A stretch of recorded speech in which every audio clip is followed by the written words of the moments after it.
Hello viewers, আসসালামু আলাইকুম। কেমন আছেন সবাই? আশা করি অনেক ভালো আছেন। আলহামদুলিল্লাহ আমিও ভালো আছি আপনাদের দোয়ায়। তো আজকে সকাল সকাল উঠে পড়েছি।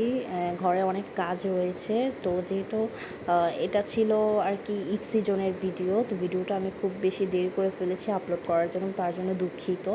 তো ঈদ সময়ের সিজনে কিন্তু বুয়ারা আবার নর্মালি বাসায় থাকে না, তারা ঈদের ছুটিতে গ্রামের বাড়িতে চলে যায়। তো আমাদের বুয়াটাও চলে গিয়েছিল গ্রামের বাড়িতে। তো অনেক এক্সট্রা কাজ ছিল রান্নাবান্না ছাড়াও। তো আজকে সকাল সকাল একদম ঘুম থেকে উঠে পড়েছি ঘর গোছানোর জন্য।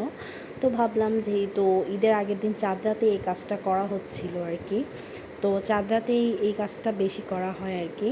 তো এই তো ঘরের মধ্যে অনেক বেশি ধুল জমেছে, আর ফ্যানটাও পরিষ্কার করতে হবে, তারপর বেডটা ক্লিন করলাম, আর ফার্নিচার মুছতে হবে। আবার বাবু এই দিক দিয়ে আমার কাজ বাড়িয়ে দিয়েছি, লিপস্টিক, নেল পলিশ এগুলো একদম দেয়ালের মধ্যে, তারপরে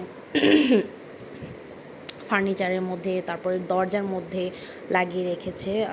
আমার খুব ঠান্ডা লেগে আছে, অ্যালার্জির সমস্যা রয়েছে, তো তাই ঘন ঘন ঠান্ডাটা লেগে থাকে।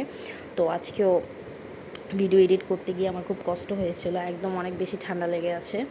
তো এই তো কাজ টাজ করে এখন আরও বেশি ঠান্ডা লেগে গিয়েছে। আসলে আমি ধুলাবালির কাজ তেমন একটা করতে পারি না অ্যালার্জি সমস্যার কারণে।